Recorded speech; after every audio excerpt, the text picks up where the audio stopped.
Good afternoon, everybody. It's Muzza interviewing Conall today. Our first interview for COS, and we are starting with our EU3 winner from last night. So, hello, Conall. How are you doing today, pal?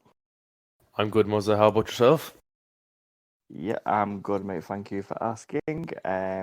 This is all new to me, so yes, interested to see how this is going to go. So hopefully it pans out very well.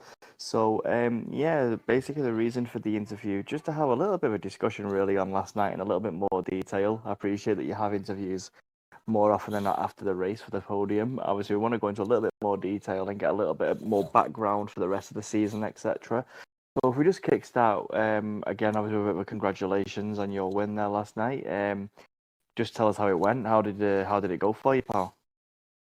Yeah, it was a good race overall. Qualified P2, only a tenth off Harold in P1, so I was quite pleased with that. Obviously, I know how quick he is, obviously, so I was quite pleased to get P2, and I was quite surprised to see how, I suppose, spread out the field was. But yeah, overall, fairly pleased. Good qualifying. And yeah, the race was, I suppose, the first kind of stint was a bit hectic trying to keep up with Harold, but I suppose that wasn't really going to happen.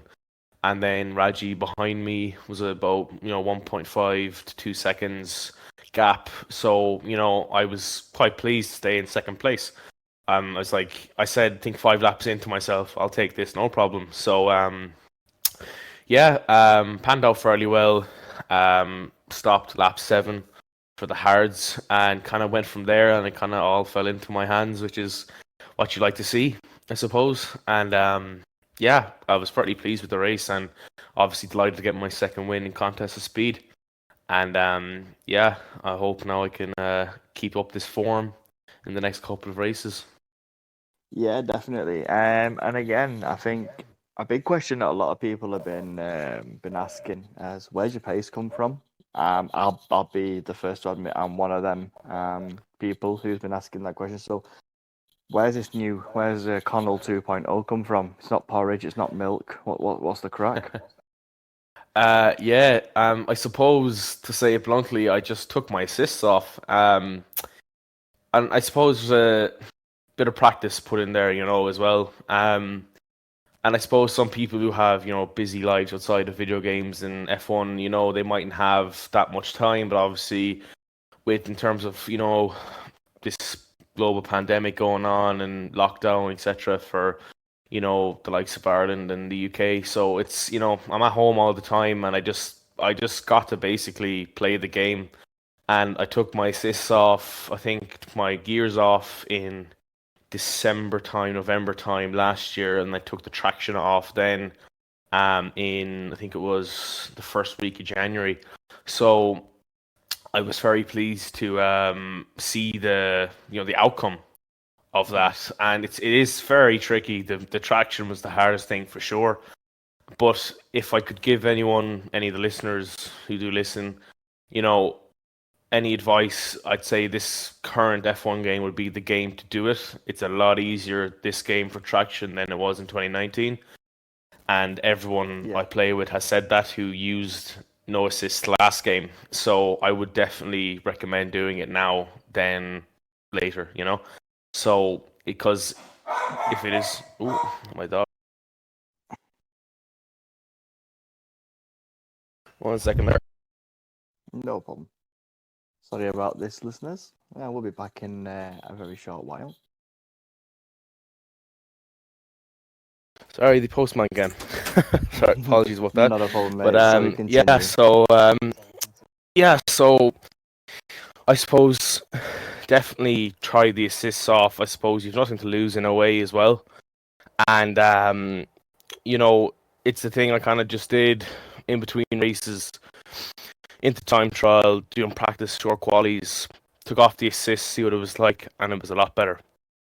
Yeah, I think I was one of the guys who did, something very similar. I mean, albeit my improvements haven't been quite as vast as yourselves, but there is definitely improvement there. And I think for any of our listeners again who may be running assist, whether it be automatic gears or medium traction, get them off in practice if you've got the time to, because as you can see from last night's race, Conall has simply removed them assists, and look at the difference from a season or two ago to today. So yeah, well done on that one, pal. I know it isn't easy to switch them assists off, so well done. And again, any listeners, do the same. Practice, learn, you'll be quicker. So yeah, I think based on obviously your result yesterday, I mean, you'll have to maybe refresh my memory. Where did you finish in Spa? I think it was seventh. Yeah, Sure. it was wet at the end, so me and my Yes. engineer were discussing about it. JSAC was also there, who's also my teammate. Um, I was going to start the softs and then go to the softs again to hope to pit for inters. Mm-hmm. Obviously, didn't work out. The rain was a lot lighter than I thought. It was the softs were still, the dry tires were quicker in the rain, but it was very unfortunate. I got a puncture at 76% tires. I Wow. suppose 75% over. It's all about temperature, more so than wear. So got a puncture at the start of the lap, into no name, and trying to go back. I was sideways going through Puon with the puncture, so it was bit of rally driving as well. So it wasn't too bad, but pitted for the mediums then, but the lap I pitted for the mediums was the crossover for inters. Right. Bit unfortunate, but It is, I but I suppose yeah. with the two pretty solid results. I mean, a P7 and a P1 in the opening start of season 7. What's your what do you feel your ambitions are now for the rest of the season? I mean, do you put yourself as a contender for promotion? Is that your mindset? Are you quite there yet, or are you still thinking maybe, P4, P5? Where's your head at the moment? I'd say at the moment, like, everyone, the likes of, say, Titchy, Stumpy, Matty Robbo, they've all gone back up to tier 2, and I've always raced with them, and I feel I'm not quite up to their pace, but I feel tier 2 could be, obviously tier 3 is going to be a challenge, no doubt about it, but if tier 2 is where I'm headed, I'd be happy. I Hmm. wouldn't really mind because both tiers are very competitive. Hmm.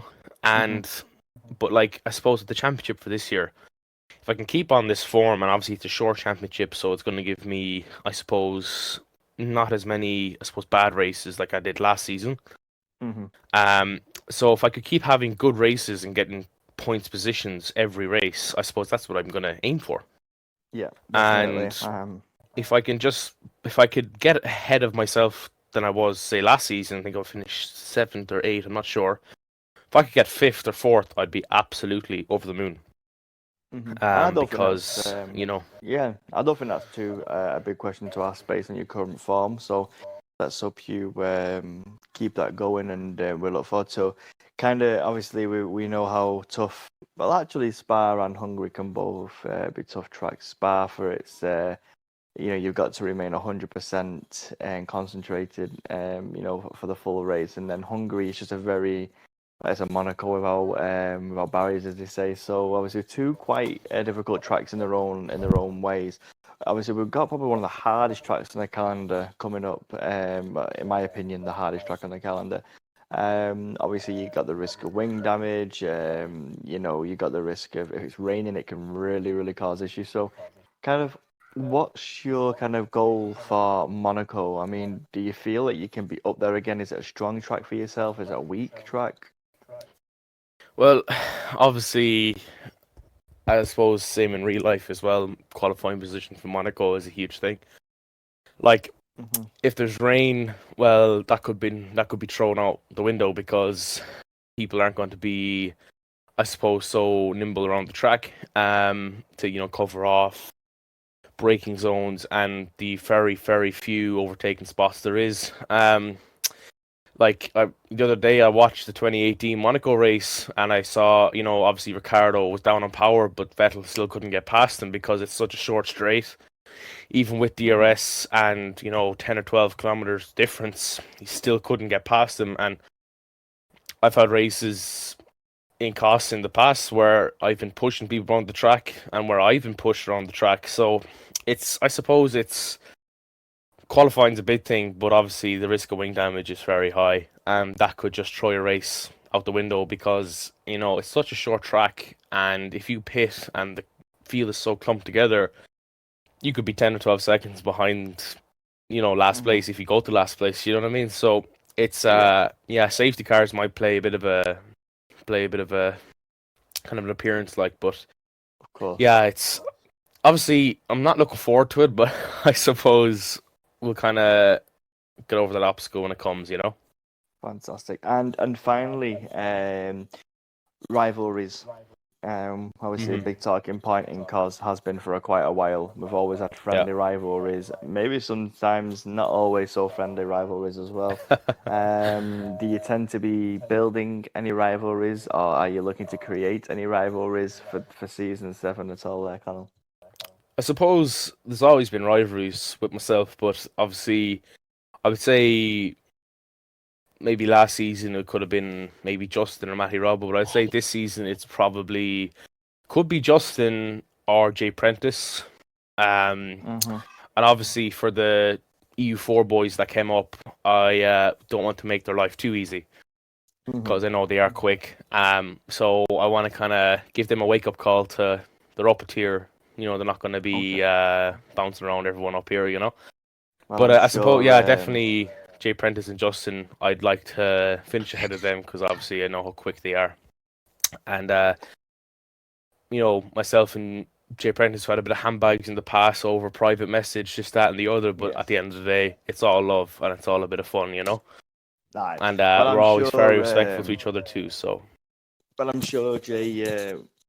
Sure, Jay Prentice, who I actually have an interview with later on today, will be interesting. It'd be interesting to see what his response to your yeah, rivalry is there. So I'm looking forward to that. We've already got started. I've only had one interview, and we're already starting a rivalry, which is fantastic. And I'm sure the new EU3 guys listening in, will have something to say as well if I ever get round to interviewing them in the coming races. So yes, I look forward to that as well. So for today, that is all we have got time for.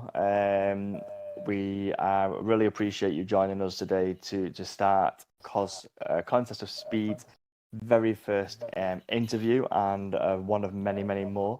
So thank you for joining us today, and we look no forward to worries at seeing all. you on track and in Monaco. And for everyone else out there, stay Yeah. safe.